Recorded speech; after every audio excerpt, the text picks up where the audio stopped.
এবং এইটা ওনারা কি ভাবছেন আমি জানি না, এটা হবে নতুন পলিটিক্যাল পার্টির জন্য সবচেয়ে বড় কলঙ্ক। এই কলঙ্ক কেবল তাদের সারা জীবন বয়ে বেড়াতে হবে তা না, এই কলঙ্কের কারণে তাদের ডুবেও যেতে হতে পারে। তারা এই ভুলটা কেন করছে এটা আমি বুঝতে পারছি না। বাংলাদেশের ইতিহাসে কখনো এইভাবে সরকারের আনুকূল্যে কোনো দল গড়ে উঠলে সেই দল ভালো করতে পারে এমন ইতিহাস নাই। সাধারণ মানুষ এটাকে পছন্দ করে না। তাহলে আপনি বলবেন বিএনপির কথা, জাতীয় পার্টির কথা, হ্যাঁ এটা বলবেন এই কারণে ওই দলগুলোর ওই সময় প্রধান যিনি উনি রাষ্ট্র ক্ষমতায় ছিলেন, উনি সরাসরি বলতেন এটা আমার পার্টি, আমি বানিয়েছি। উনি ছিলেন সেই পার্টির প্রতিষ্ঠাতা, এরকম অনেকটা। কিন্তু এখানে তো আর ডক্টর ইউনূস দায়িত্ব নিয়ে বলবেন এটা আমার পার্টি। ডক্টর ইউনূস যদি বলতো তাহলে এক কথা ছিল, কিন্তু তা তো উনি বলবেন না। তখন এটা হবে কি জানেন, এটা হবে ওই কিংস পার্টি, আরেকটা কিংস পার্টি। কিংস পার্টির ভবিষ্যৎ পৃথিবীর কোথাও ভালো হয় না। পঞ্চগড়ে এই যে নাগরিক কমিটির যে মুখ্য সংগঠক সার্জিস আলম, সেখানে উনি বলেছিলেন যে এটা কোনো নাগরিক কমিটির কথা বলেছেন, এটা কোনো রাজনৈতিক দল হবে না, এটা একটা রাজনৈতিক শক্তি হবে। এবং রাজনৈতিক দল এবং রাজনৈতিক শক্তির মধ্যে পার্থক্যটা কি, এটা উনি সুন্দর করে একাডেমিক্যালি ডিফাইন করে দিয়েছেন। পাশাপাশি উনি এটাও বলেছেন যে বৈষম্য বিরোধী ছাত্র আন্দোলন এবং জাতীয় নাগরিক কমিটির মধ্যে মানে এইটা কোথায়, মানে আপনার দেয়ালটা কোথায়? দেয়ালটা হলো বয়সজনিত দেয়াল, হলো এক ঘরের বাসিন্দা তারা। এবং তখন এটা পলিটিক্যাল পার্টি হবে না। আবার পরশুদিন দেখলাম ওনাদের যে সদস্য সচিব আক্তার হোসেন, উনি বলছেন যে ফেব্রুয়ারির সেকেন্ড উইক নাগাদ তারা একটা দল হিসেবে আত্মপ্রকাশ করবে। নাম নিয়ে আলোচনা হচ্ছে, প্রায় 100-র মতো নামের প্রস্তাব এসেছে, তারা ভেবে দেখবে কোনটা হবে।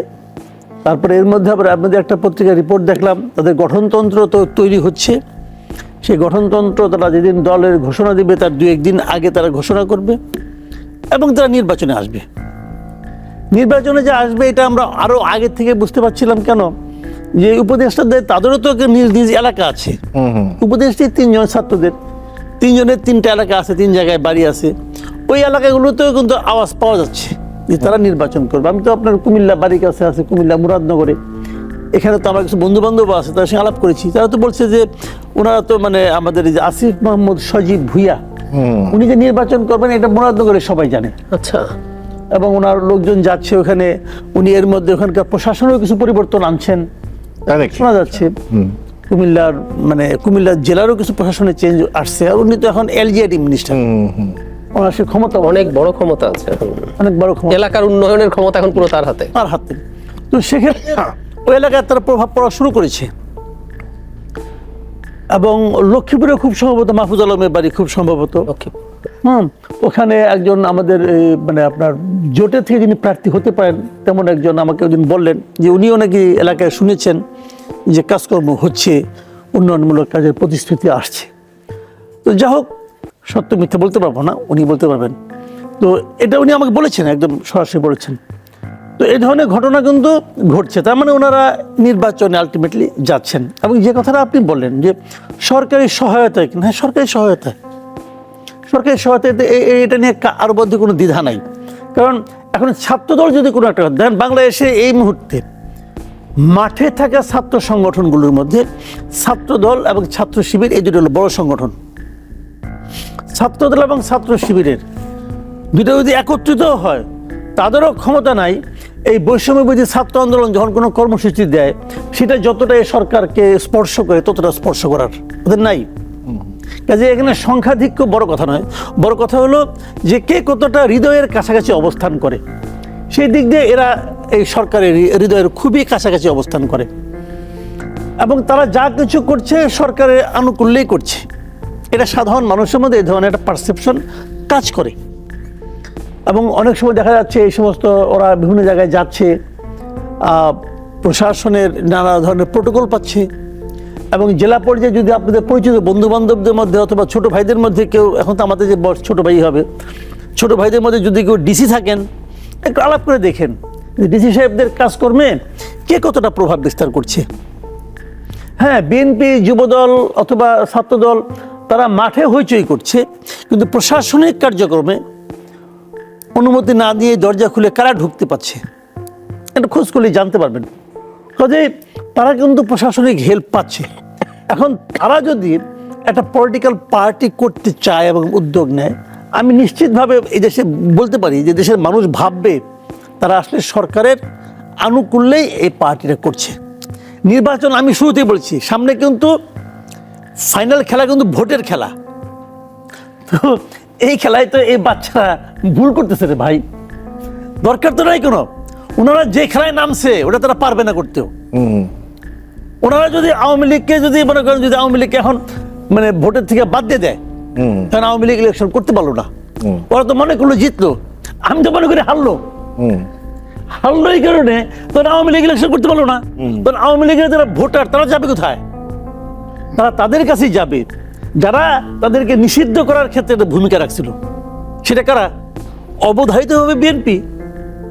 তো এটা কিন্তু ভাই আমি একটা মানে জাস্ট হাইপোথেটিক্যাল কথাবার্তা বললাম, হয়তো আমাকে আমি এভাবে বলাটা ঠিক কিনা আমি যাই না, কিন্তু আমি কিন্তু এভাবে ফিল করি।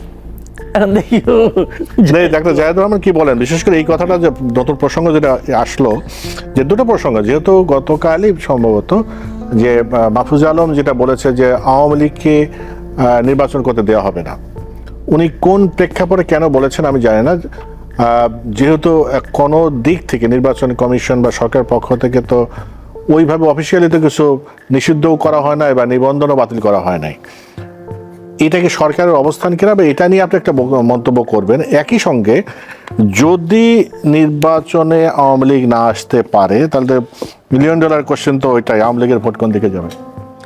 ধন্যবাদ। এখন মাসুদ ভাইয়ের সাথে একটা জায়গায় একটু ডিফার করি। তাদের ওই 40%-এর ভোট 10% কমেছে না, আমি মনে করি 20% কমেছে। মানে আওয়ামী লীগ স্টিল 20% যদি ভোট তার থাকে, আমি কমিয়ে যদি ধরি, আমাদের এখন 12.5 কোটি ভোটার, তার মানে 2.5 কোটি, মানে সময়ের পর এখনো 2.5 কোটি ভোটার আওয়ামী লীগকে ভোট দেবে এরকম একটা সম্ভাবনা আমি দেখি। মানে আমি আমাদের চারপাশ দেখে এটা একটা নতুন বাস্তবতা যেটা নিয়ে আমাদের আসলে ভবিষ্যৎ বাংলাদেশে ডিল করতে হবে। আচ্ছা, এখন যারা মাহফুজের মন্তব্যে আসি এবং তারা কাকে ভোট দেবে যদি ইলেকশনে আসতে পারে সেদিকে যায়। যারা মাহফুজের মানে ওনার এখন উনি এটা বলছেন, উনি প্রধান উপদেষ্টার বিশেষ সহকারী হয়েছিলেন, তার আগে ওনার একটা বক্তৃতা আছে, এটা সার্কুলেট করেছিল অনেক। ওখানে উনি আওয়ামী লীগের লোকজনকে কিভাবে মানে রিকনসাইল করে সমাজে রাখা যায়, কারণ এদেরকে তো আমরা ফেলে দিতে পারবো না, এরকম বক্তব্য তার আছে অপরাধীদের বিচার করার পর।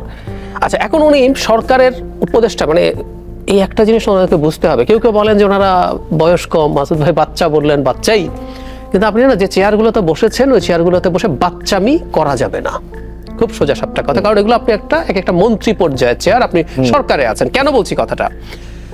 সরকারকে স্ট্যান্ড নিয়েছে, নেন নাই। আচ্ছা, আগের মন্ত্রীরা বললে আমরা বলতাম পলিটিক্যাল বক্তব্য, হতেই পারতো, আগে পলিটিক্যাল পার্টি ক্ষমতায় ছিল, সে পলিটিক্যাল বক্তব্য দেবে। এখন তো পলিটিক্যাল পার্টি ক্ষমতায় না, আপনি দিচ্ছেন। চিন্তা থেকেও বলা হয়। আলটিমেটলি এখন আমাদের সামনে এই রাজনৈতিক দলগুলোর সামনে সবচেয়ে বড় ইস্যুটা কি, বড় ইভেন্টটা কি? সবচেয়ে বড় ইভেন্ট হলো সামনে নির্বাচন, এবং নির্বাচনের প্রধান কাজ থেকে ভোট পাওয়া, মানুষের কাছ থেকে ভোটটা নিজের বাক্সে নেওয়া, এই তো। এবং এই ভোটটা নেবেন কীভাবে? শেখ হাসিনার আমলে যেভাবে ভোট নেওয়া হতো, গায়ের জোরে, কৌশলে, মানে আপনার মানুষকে ভয় দেখিয়ে, সেটা বোধ করি আগামী নির্বাচন হবে না, এটা আমার বিশ্বাস হবে না। তাহলে জনগণের মাথার মধ্যে আপনাকে ঢুকতে হবে, জনগণকে বোঝাতে হবে যে তোমার ভোট দেওয়ার জন্য আমি অ্যাপ্রোপ্রিয়েট পারসন, তুমি আমাকে ভোট দাও, তাহলে তোমার লাভ হবে। এটা জনগণকে বোঝাতে হবে, মানে এজেন্ডাটা দেয়া। হ্যাঁ, মানে জনগণকে বোঝাতে হবে, জনগণের আস্থায় নিজেকে নিতে উপস্থাপন করতে হবে, নিজের দলকে উপস্থাপন করতে হবে। সেই জায়গায় বিএনপি কিন্তু ভালো খেলছে। দেখেন, বিএনপি বিভিন্ন কর্মকাণ্ড, আবার বিএনপিকে নিয়ে অন্য দলের যে কর্মকাণ্ড, নাহিদ ইসলামকে এখন আমি একটা দলীয় ব্যক্তি ভাবি, ওনার এই সমস্ত বক্তব্যের পরে আমার বিবেচনায় উনি একজন দলীয় ব্যক্তি। নাহিদ ইসলাম অথবা মাহফুজুল আলম, হ্যাঁ মাহফুজ আলম, এই লোকগুলিকে এখন আমি এক দলীয় ক্যারেক্টার হিসেবে চিন্তা করি, বিবেচনা করি। মানে ওনারা যে সমস্ত কথাবার্তা বলছেন, এটা যে এর মাধ্যমে কি হচ্ছে, বিএনপির খেলায় কিন্তু বিএনপি কিন্তু এটাই চাচ্ছিল আসলে। কিভাবে আমি বলি আপনাকে, মানুষের মধ্যে একটা ধারণা জন্মে গেছে না এখন, অথবা আওয়ামী লীগের মধ্যে একটা ধারণা জন্মে গেছে না যে আমাদের বোধহয় বিএনপিকে ধরেই সামনে অগ্রসর হতে হবে। আমরা যদি এই রাজনীতির মাঠে পুনর্বাসিত হতে চাই তাহলে বিএনপি আমার জন্য একটা ভরসা। এই ধরনের চিন্তা কিন্তু এখন আওয়ামী লীগের লোকজন করে, করে না- কিন্তু করে নাকি? করে, হ্যাঁ করে। এখন ওরা করে যে আমাদের বাঁচানোর মতো একমাত্র দল হলো এখন বিএনপি, একমাত্র এটা কি জানেন, এটা ওদের কিন্তু করতে বাধ্য করা হয়েছে। মানে কেন করে বলে মনে হয় আপনার? বা যখন নাকি বৈষম্য ছাত্র আন্দোলন বলে যে মির্জা ফখরুলের ভাষা বিএনপির মতো আওয়ামী লীগের মতো হয়ে যাচ্ছে, এটা মানে এটা কি? তখন আওয়ামী লীগ বলে যে এরা তো আমাকে নিষিদ্ধ করতে চায়, আর এরা বলতেছে বিএনপি আমার জন্য ফাইট করতেছে, তাহলে তো ঠিক আছে আমি বিএনপি লেজ ধরি। সিম্পল হিসাবটা কিন্তু সিম্পল, কোনো আলোচনা নাই এখানে। এবং বিএনপির অনেক নেতা আড়ালে অবডালে থেকে সত্য মিথ্যে জানি না, তারা তো এভাবেই বলে যে বিএনপির সঙ্গে প্রয়োজনে যুগপথ আন্দোলন করে আমরা গণতন্ত্র ফিরিয়ে আনবো। কোন গণতন্ত্র, যে গণতন্ত্র তারা দিয়েছিল, যাক সেটা অন্য বিতর্ক, ওটা অন্য মানে কৌতুককর মন্তব্য, ওই আলোচনা যায় না।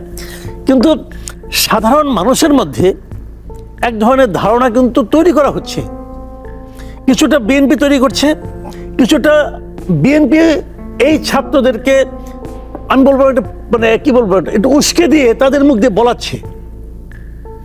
আলটিমেটলি ক্যাশ করতেছে কে? ক্যাশ করতেছে বিএনপি। উদাহরণ দিয়ে বলি, আওয়ামী লীগের ভোট, আওয়ামী লীগ সবচেয়ে খারাপ ভোট যেবার কম ভোট পাইছে এটা 2001 সালে। 2001 সালে নির্বাচনে আওয়ামী লীগ মাত্র 62 আসন পেয়েছিল। সেইবারও আওয়ামী লীগ কত ভোট পেয়েছিল জানেন? 2,26,65,000 ভোট। আচ্ছা, যেবার নাকি তারা সবচেয়ে খারাপ করেছে সেইবারও তারা 2 কোটির উপরে ভোট পাইছে, 2.25 কোটি ভোট পাইছে। এখন লোক সংখ্যা বেড়েছে, ভোটার বেড়েছে, ওটা কিন্তু টোটাল ভোটের 40% ছিল।